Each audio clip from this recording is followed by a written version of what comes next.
So as we come to the end of the book of Bereshis, we come to the end of Yaakov's life, we encounter a parsha called Vayechi, and he lived. And as we remember back from Parshas Chayei Sarah, it's not uncommon for an end of someone's life to not to focus on the death, but to focus on the legacy. Other classic example being Chayei Sarah. Chayei Sarah was not about the life of Sarah, it was about the passing of Sarah, but it's often about legacy. And Yaakov in particular provides an important study in legacy, in that, of course, we have 3 patriarchs and 4 matriarchs. At the same time, Yaakov, as we'll see some references later, but as we can understand, Yaakov is the linchpin, because without Yaakov, there's no Jewish people. And Avraham had Yitzchak and Yishmael, and Yitzchak had Yaakov and Esav, but Yaakov had what's described as mitaso shlema. All of his children were whole. Everything that emerged from him, they stayed in the family and created a family, created a nation, the Bnei Yisrael. So his legacy in particular stands out as key and essential as we transition from Bereshis into Shmos. Bereshis is the introduction and the necessary foundation for what becomes the Bnei Yisrael after experiencing the slavery in Egypt and emerging from Egypt in the Torah. So the Vayechi of Yaakov stands out as critical. His legacy, all animals are equal, but some are more equal than others. So all of the patriarchs and matriarchs have a legacy, and Yaakov's in particular is of primary importance, of supreme importance. And I think we're going to see this in how we address this subject, this very famous statement of our sages regarding Yaakov living forever. Just one more point, there's a juxtaposition between the end, Yaakov's final appearance in Vayigash and in Vayechi. At the end of Vayigash, when Yosef introduces Yaakov to Paro, Paro asked the question, "How old are you?" And it's kind of, was that just a normal question, or did Yaakov look really old? And there's a number of Mefarshim there. And Yaakov said that he was 130 years old, but he had lived, his years were ma'at v'rayim. They were few and bad. And a whole discussion as to what Yaakov meant, because he didn't have Yosef, or he had a lot of struggle. And it's interesting that, however, the next encounter we have with Yaakov is Vayechi, and he's alive. And there's just that idea of vitality that emerges out of Yaakov, someone for whom, in his own words, didn't have such a good life, but still Vayechi, that maybe there's something more than numbers and years and experiences. There's this element of vitality that exists with Yaakov, and he lived. So with that, we're going to talk about this idea of Yaakov living forever. And it emerges from a famous statement of the sages in the Gemara in Tanis, that's quoted by Rashi, and we'll start exploring it, how it's understood with the personality of Yaakov in particular, and then maybe how it is meant to be a message for the Jewish people as a whole. So we know the opening of the Parsha is Yosef comes, and Yaakov tells Yosef, "Don't bury me in Egypt, make sure I make it back to Israel. I want to be buried where everyone else, the other patriarchs and matriarchs are buried." Of course, he points out that Rachel was not able to be buried there. "Don't hold that against me, Yosef. Make sure I get back to Maras HaMachpelah." And Yosef agrees. Yaakov gives his children blessings, another fascinating part of the Parsha. Interestingly, Vayechi, with all of this material, is a fairly short Parsha, about 85 psukim. But then at the end of Yaakov's life, this is chapter 49, Pasuk Lamed Gimel, source number 1, but chapter 49, verse 33, if you are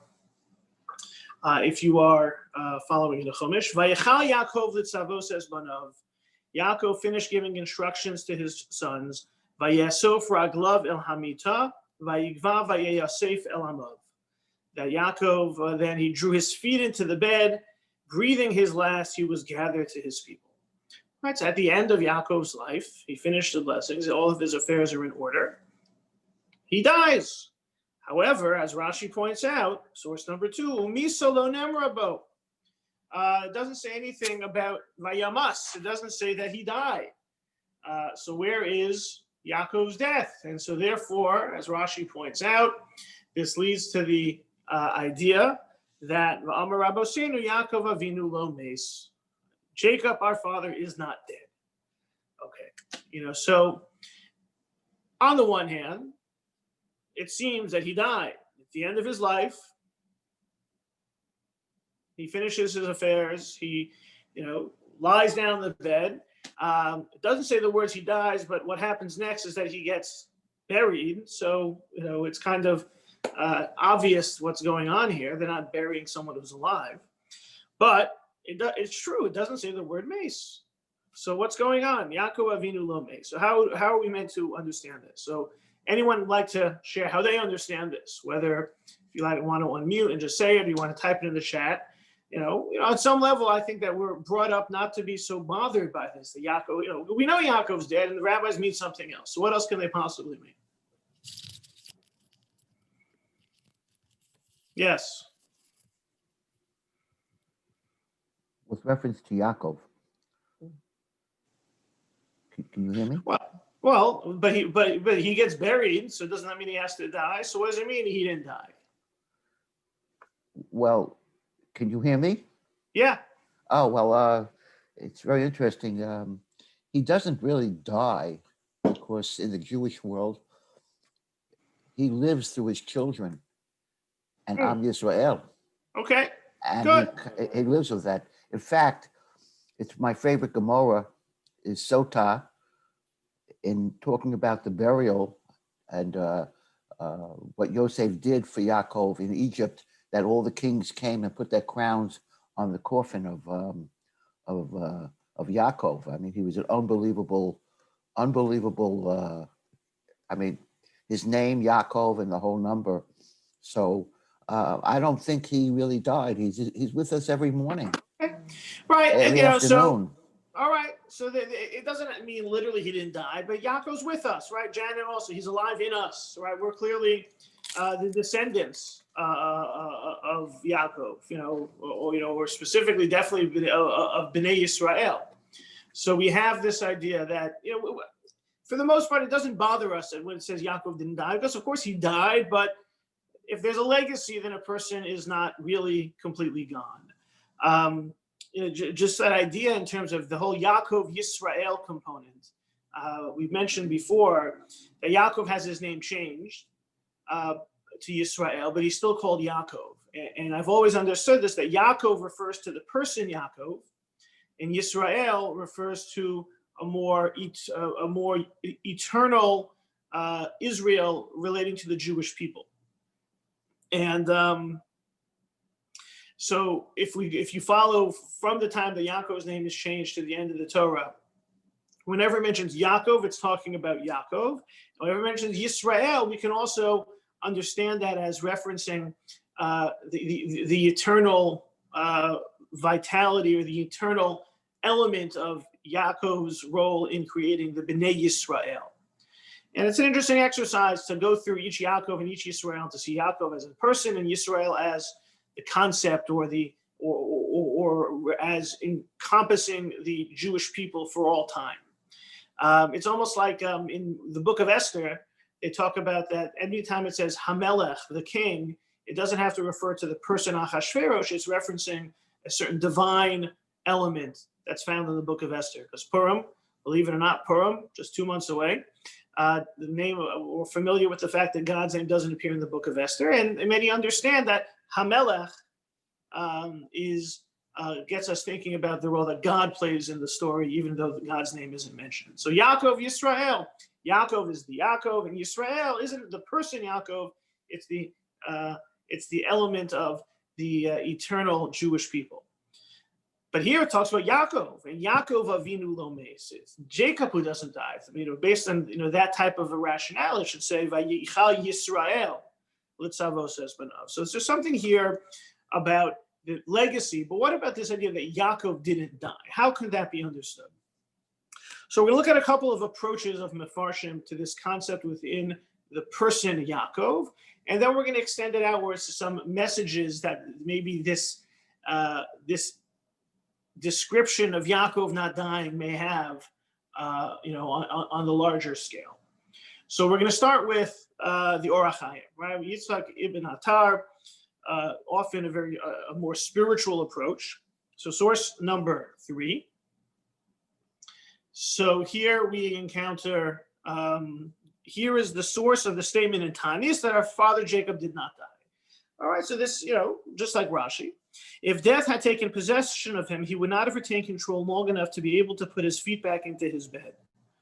Midrash on Kohelet explains that on the day of death, man cannot say to the angel, wait for me until I've concluded my business and then I will come.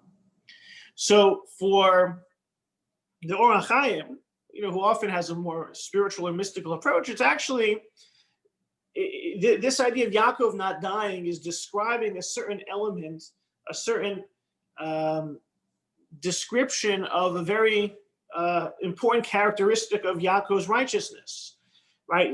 Not the whole idea that he didn't die, but the fact that he died on his own terms. Yaakov finished his affairs and was able to not only finish his affairs, but get back into bed the way he wanted to. He got himself comfortable. This isn't just a positional reference. This is the idea that Yaakov, as not an ordinary man can't say to the angel of death, wait for me until I'm ready. Yaakov was able to say to the angel of death, literally or figuratively, I'm not ready until I'm done. And so this idea of Yaakov didn't die, it's not that he didn't die ever, it's that he only died when he had finished his life's mission. And this idea of a certain concept that the righteous live out the full length of their time. It's not about the number of years, but it's about how they live their lives and what they accomplish in their lives. And Yaakov was able to do that. And it's reflected in the point that he didn't just get sick and old and die. He got sick and old, finished his affairs, and then was able to die. So the idea of Yaakov Avinu lo mes is about the individual Yaakov having a certain role to play in that, as a righteous individual, models for us how the righteous, they finish everything that they're assigned to do, and then they pass on. Yaakov didn't just die, he finished his life's work, he finished his affairs, he was, in a sense, able to tell the angel of death, not yet, and then and only then did he pass on. And that was the idea that was his ability to prolong his life until he was fully done and able to finish everything as needed. And that's Yaakov Avinu. So that's the Orach Chaim. Next, we're going to look at the approach of the Maharal. And again, if people have any questions on the approaches, feel free to unmute and ask or type into the chat. The Gur Aryeh, commentary of the Maharal of Prague. So he does take this in a more spiritual dimension. It's not about the lifespan of Yaakov, the righteous individual, being able to accomplish everything that he wanted. He says, "V'hamala shahaya el Yaakov Avinu shalom es." The idea of Yaakov not dying. Ki hachayim yesh lahem devekus el Hashem yisparach biyoser. His life, in life, there's an opportunity to try and connect, to have devekus, to cleave, to be connected with God. We have the pasuk in Devarim chapter 4, verse 4, and you who are connected to God are alive today.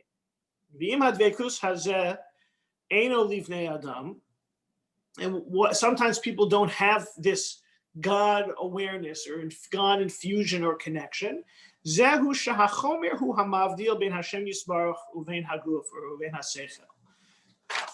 What happens here is that there's chomer, there's materialism, there's the physical world interferes in the soul's ability to connect to God.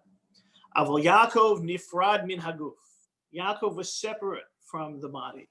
V'yesh lo hachayim v'hadvekusim Hashem yisparach. V'zeu hamala hayisera. V'zeh shamar Yaakov Avinu lo meis. But Yaakov, he had a true life, true connection to God, and that's what it means, Yaakov Avinu lo meis. So the Maharal takes this in a spiritual direction that we might be able to, that we may not often think about. That is from a spiritual perspective. Yaakov Avinu is alive in terms of not that he had in his lifetime he had been able to transcend the physical. He had been able to overcome the natural tendency of human beings not to live their most God-infused lives. Normally we attempt to connect to God in our religious activities when we daven, when we study Torah. At other times, it might not be so simple. But Yaakov, nifrad min haguf, he had transcended his body. Even when alive, he was in a very spiritual place. So if that's the case, Yaakov Avinu lo meis. Death only happens when people are living lives that have separate spiritual and physical components that are kind of competing with one another. For Yaakov, the soul had won out, and therefore we don't apply the term death to someone like this.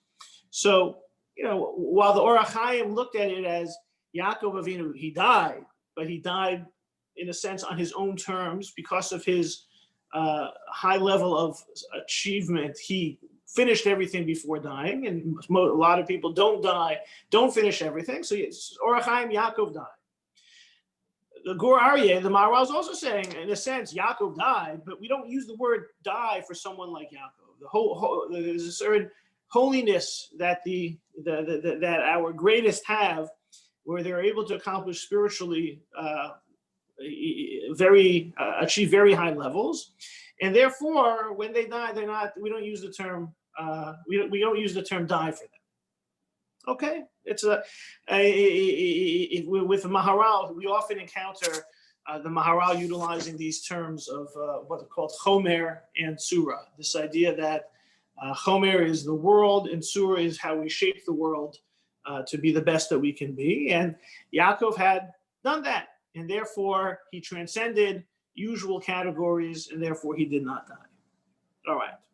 So we went from the Orach Chaim to the Maharal, and now we're going to look at the Mei HaShiloach. The Mei HaShiloach is the Yishbitzer Rebbe. Again, when we're talking about Yaakov Avinu lo meis, we're seeing it being understood very often in spiritual terms.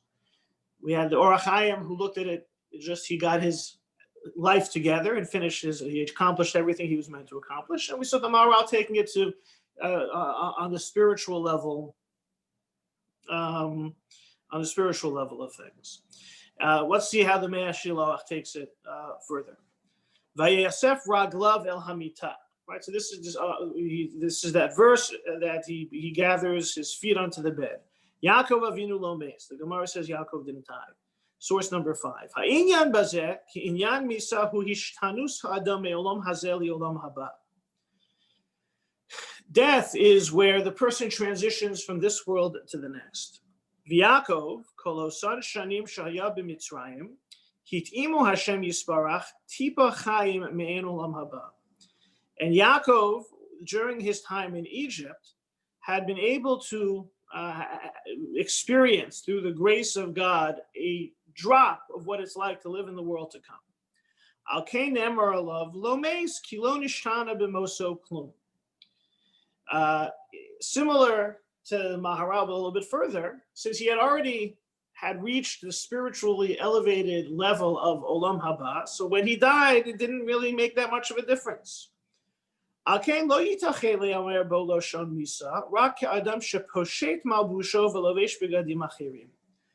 only talk about use the language of death for someone who is, in effect, reaches a point where they're taking off one set of clothes and putting on another.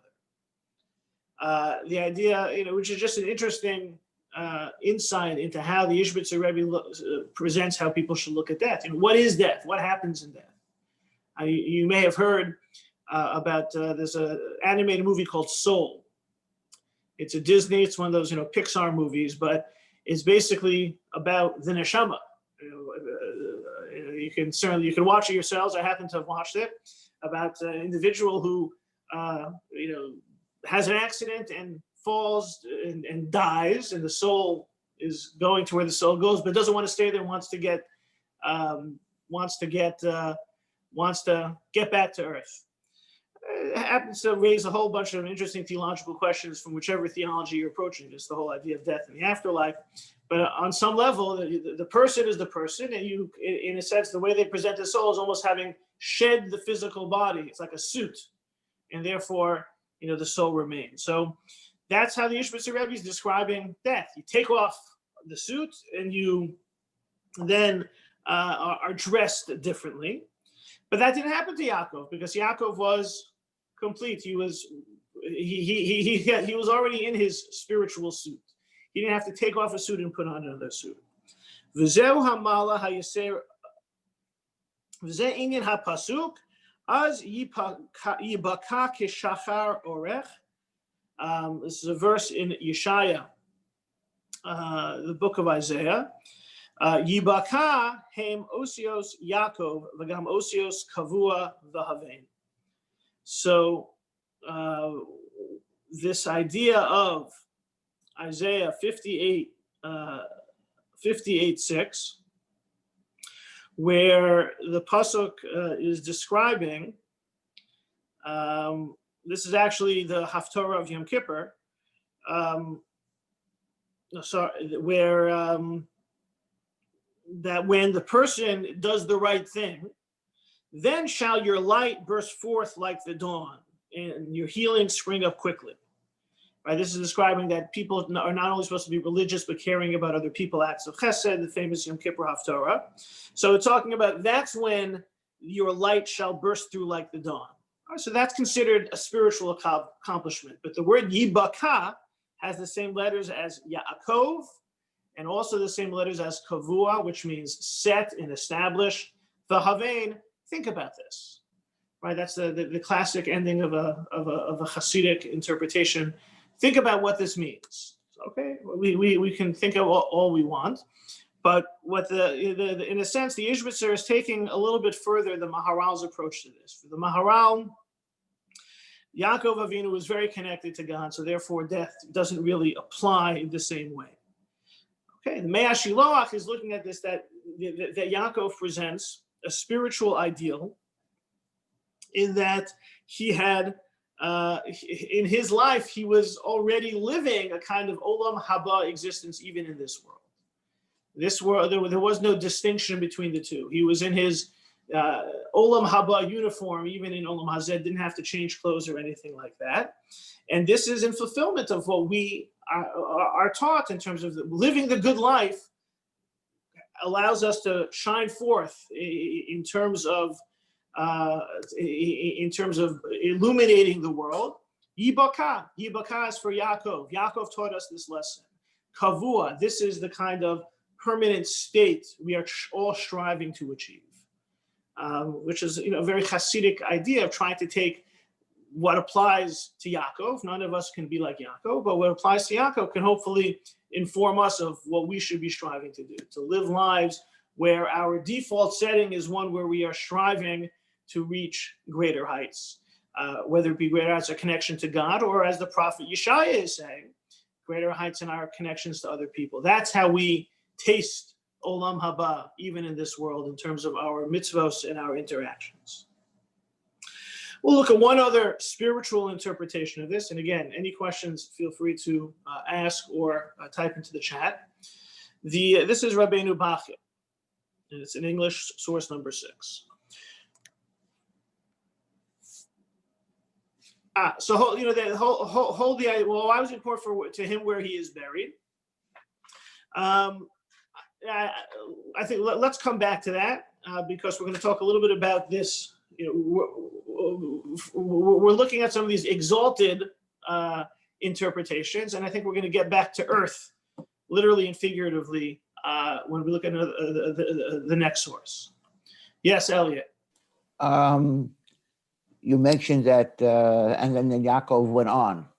So we talk about Olam Haba, which I don't know, I'm very much interested in. I'd like to get into that place, but the reality is that maybe when we sleep at night, we really visit Olam Haba for a moment and two and see our great grandparents and maybe future generations that will come.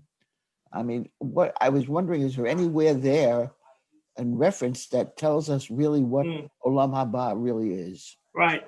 So I figure, people talk about what kind of, trips and missions a shul should take. I bet if I led a tour of Olam Haba, Okay, I'm not sure whether. let's do it, Rabbi. Let's do it. Although, if you had to die to get there, it wouldn't be so. No, you'll pack it in, Rabbi. You'll pack it That's in, right. man. So I think it's a good question. This idea in terms of how we relate to this world and the next. One of my favorite Mishnayos is the one that talks about everything in this world doesn't compare to a minute in Olam Haba. And it talks about a minute of studying Torah and doing mitzvos in this world is better than Olam Haba. So there is that tension. We're very this worldly, yet we're striving for the next world. And I don't have, I think, a definitive explanation other than, what I think, the Mei HaShiloach resonates very much. This idea of invoking a teaching of Yeshaya to indicate to us that Yaakov had reached a certain madrega, he had reached a certain pinnacle, where for him Olam Hazeh and Olam Haba were one and the same. That's comparable to living the righteous life as described in Yeshaya, where the focus is both on our religious connection to God and, importantly, the appropriate connection to others as well. And I think that that's a very powerful statement about how we should think about Olam Haba and Olam Hazeh.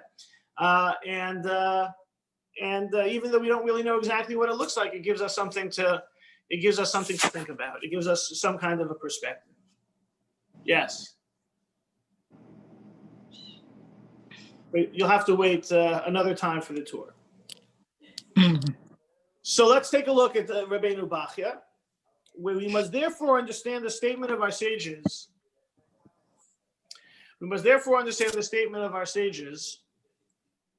That who said he did not die, to mean that Yaakov's soul remained hovering over his body due to the degree of holiness he had attained. Whereas other righteous people who did not attain the level of holiness that Yaakov attained are forced to return to their souls to celestial regions, and once they have returned there, they do not return to earth. Yaakov's soul was in a constant state of commuting between heaven and earth. Yaakov's soul was a commuter. Hopefully there was no construction and no traffic. But probably not, because only very few people do that. Only extremely rarely did the great men attain this degree of holiness in their lives. So the idea of holiness, but not here this idea, not, and the Rabbeinu Bachya will go on to say how Yaakov had this holiness. He had the holiness of Avraham, he had the holiness of Yitzchak, and he had his own holiness. But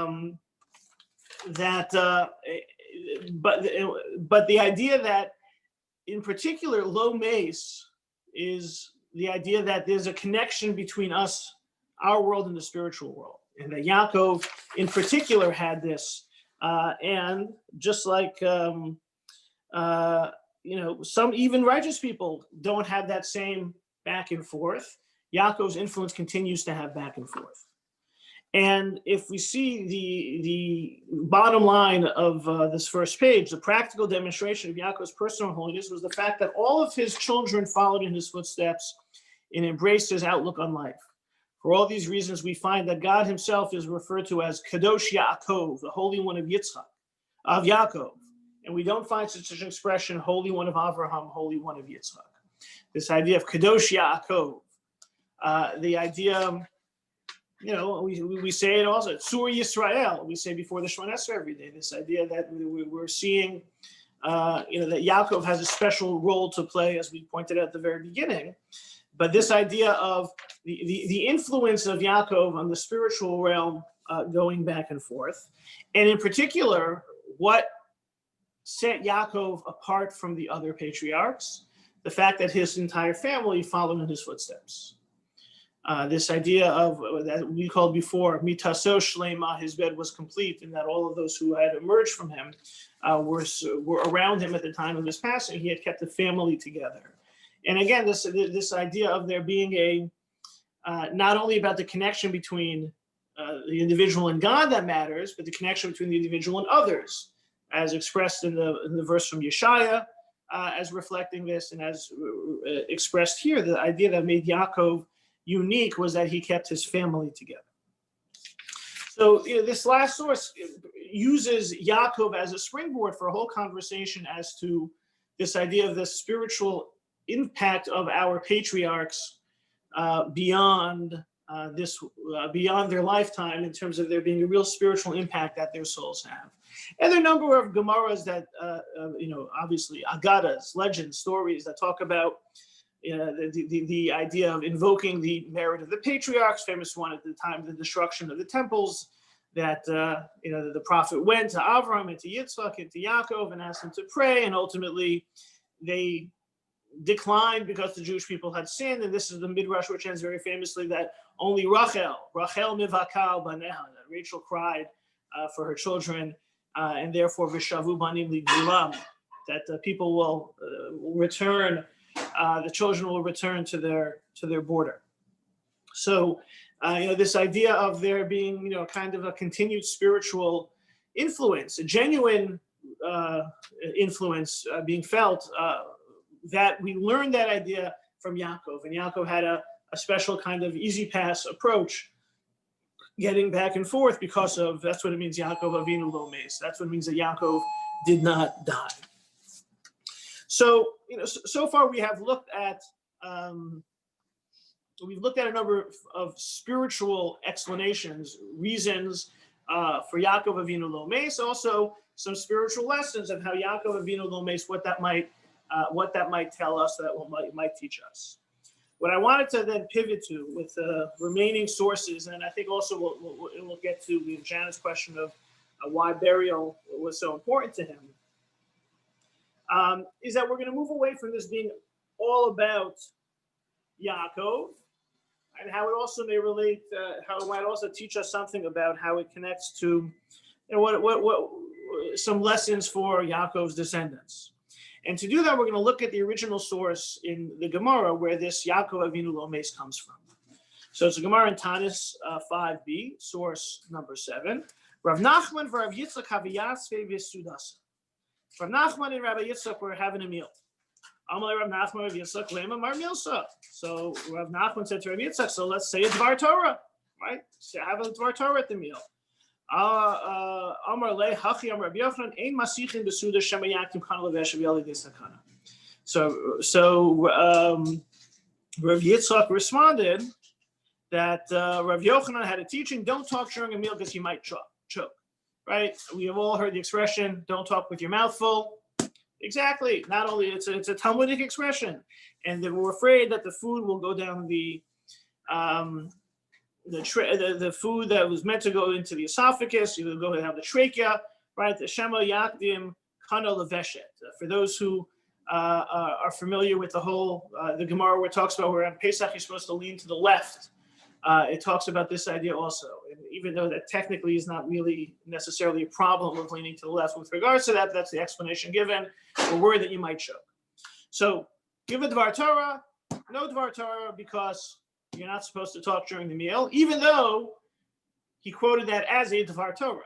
Just kind of, the way, the way rabbis speak. He says, give a Dvar Torah. I can't give a Dvar Torah because the rabbi said you can't give a Dvar Torah when eating. Okay. So Basar de Saud, after the meal, Amrle Hachi Rabbi Yochanan. So then he gave another teaching of Rabbi Yochanan. Yaakov Avinu lo mes. Yaakov didn't die. Amrle V'chi b'chdei saftu saftanya v'chantu chantaya v'kavru kivraya. So Rav Nachman said, but wait a second. They had eulogies. They had embalming. They had burial. Amrle Mikrani Doresh. We have a verse. V'ata al tira avdi Yaakov nium Hashem v'al techas Yisrael. Ki hinei Moshiacha merachok v'zaracha me'eretz shavim. And so basically the prophet Jeremiah says, do not fear, Jacob, my servant, says the Lord. Don't be dismayed, Israel. For I will save you from afar and your seed from the land of their captivity. Makish hu lizaro, mazaro b'chaim afu b'chaim. The verse juxtaposes Jacob and his seed. Just as his seed is alive when redeemed, so too Jacob himself is alive. And so that's the larger expanded discussion in the Gemara. So this idea of this explanation of Rav Yitzchak is saying mazaro b'chaim afu b'chaim. So often, what does it mean that his children are alive, so he's alive? How are we to understand that? Yaakov Avinu lo meis. Yaakov Avinu didn't die because he has descendants. His children are alive, right? As was mentioned before, the idea that Yaakov lives within us, so we're alive, so Yaakov is alive, right? Yeah, similar to talked a little bit about this last week. Od Avinu chai, right? Our father is still alive. Of course, we're here. That tradition carries forward. Okay, but so on some level, though, he's actually Rav Yaakov is saying, or Yitzchak, is saying Yaakov is alive. You know, he's not saying we're alive, and the fact that we're alive means that on some level Yaakov's alive. Yeah, he's also saying the literal that Yaakov didn't die. So how do we understand some of what's going on here? So let's look at a couple of explanations. Also, I want to try and understand is there any significance to this taking place at a meal, right? And why specifically was this teaching at a meal? And this teaching couldn't be presented originally while they're eating. It has to wait till after the meal. You know, to keep that in mind also. So the Maharsha, the comment in his commentary on this Gemara says, if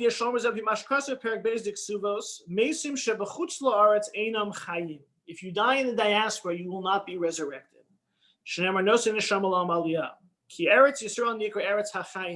Israel is the land of the living.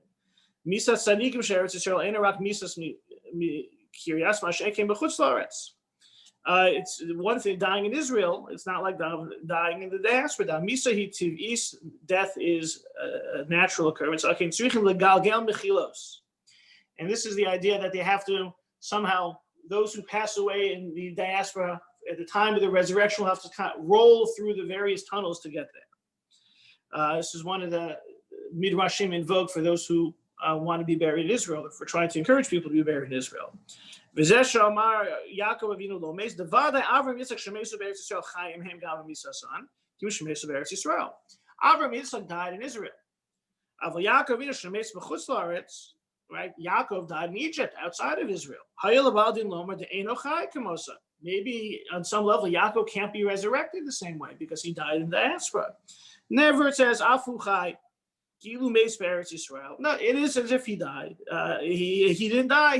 He has the same status of everyone who dies in Israel, even though he's buried in Israel. But maybe the fact that he died in diaspora gets in the way of that, and it's going to be equivalent to him dying in Israel. So the Maharsha introduces, and again, he's trying to. Everyone is trying to understand this idea of what's significant about Yaakov Avinu lo meis. He didn't die. And so the Maharsha wants to understand it in terms of, compared to Avram and Yitzchak, who died in Israel, something's missing with Yaakov. He died outside of Israel. And there is a large discussion within Jewish thought what it means to die in Israel versus to die in the diaspora, to be buried in Israel, to be buried in the diaspora. And even though Yaakov is buried in Israel, the fact that he died in the diaspora may be a deficiency in his reputation, in his legacy. Instead, no, lo meis, we don't look at it that way. He has the same legacy as the other patriarchs. But this introduces this idea of burial. And that could explain why Yaakov so much wanted to be buried in Israel.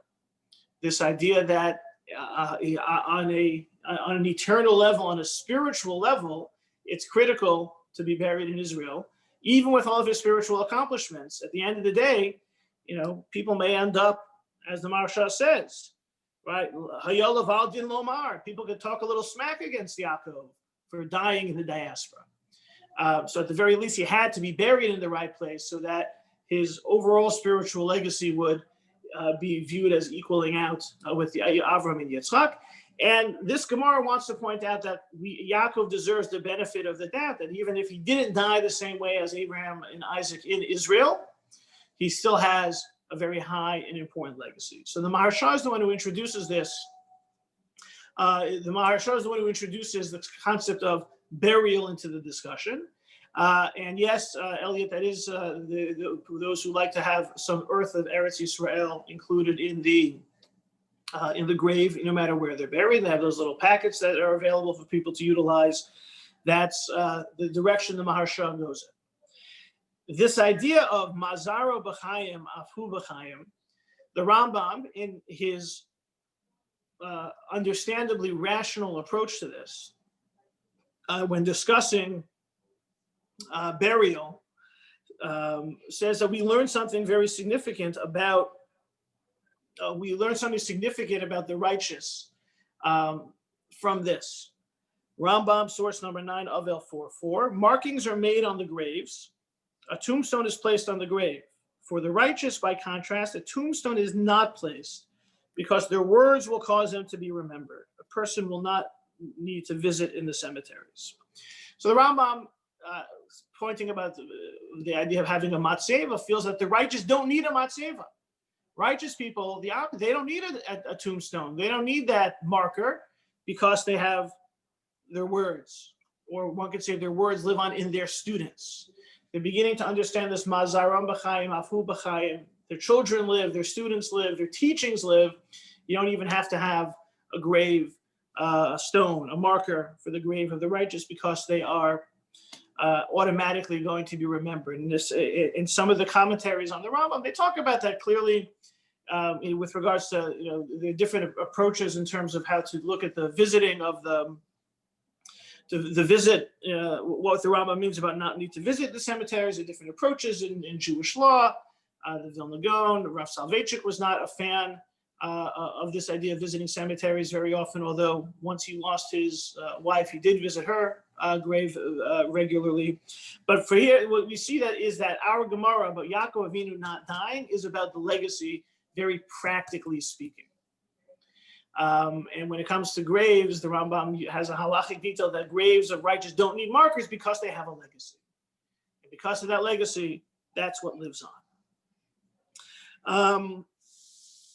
And sort of to kind of come full circle on, we started very spiritually trying to understand Yaakov Avinu Lomeis, and now we're coming back to this idea of that it's not about, it's practically speaking in terms of thematically he doesn't die because he continues to be invoked and he continues to have descendants and he continues to live on through that.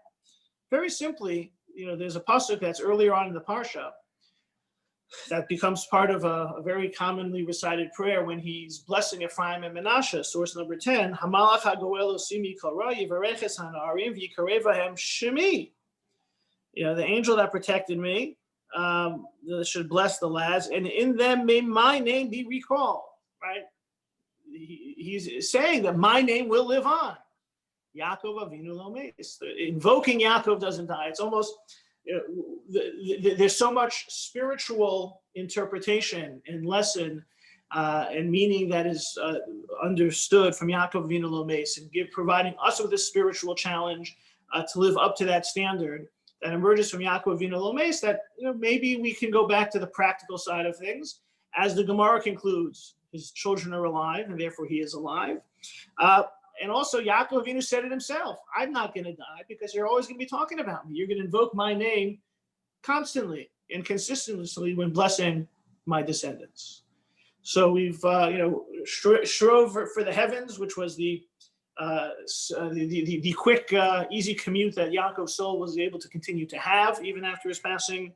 And we pointed out that it could also be something as simple as we refer to Yaakov all the time, just as he asked and mentioned and blessed for his descendants to be blessed with his name. So Yaakov Avinu, the concept, the name, the memory of Yaakov Avinu is clearly not dead if it's always consistently invoked. Just to circle back on that question, is there anything to be learned from this Gemara having taken place around a meal and from Yaakov's teaching having been this teaching by Yaakov Avinu Lo Meis being the second teaching at the meal. So the Lubavitcher Rebbe talks about that there are two perspectives being presented here. The first is the teaching at the meal, where the teaching is you have to be careful and follow the laws of nature. Don't talk Torah or spirituality at the meal because you might put yourself in danger, choke, and die. The second is the more spiritual concept of Yaakov not dying. Not only not dying, the question is, well, wasn't he eulogized and bombed and buried? And the answer is no, he continues to live. So for the Lubavitcher Rebbe sees the first part of this Gemara focusing on the fact that Jews live within nature. Torah, Judaism exists within nature. And that's why you got to be careful. Don't talk with your mouth full. You might choke. It's dangerous. The second is, even when there's pushback, what about the physical limitations and what happened when Yaakov died? Yaakov Avinu Lo Meis. There's still within Judaism is our belief and attachment to the concept that we transcend the natural order. And both of these are realms in which Jews live our lives and we grapple with and struggle with. And very often we focus on the natural order is, what holds who we are and our Judaism. But the Lubavitcher Rebbe reminds us that there's also that possibility of transcending the natural order. And with that, Yaakov Avinu Lo Meis. And that's why particularly this teaching comes within a story of a meal. The first part of the story is don't talk with your mouth filled because you might choke and die, which is what happens when you talk with your mouth full. Natural order and Yaakov Avinu Lo Meis, even when it comes to the soul, when it comes to spirituality, when it comes to Judaism, we also can dwell in a realm that transcends the natural order. Dr. Amuna, you had your hand up before. If you have a question, you can unmute yourself. Same goes for anyone and everyone as we reach the end of the sources and some of the discussion that we had. Yaakov Avinu Lo Meis.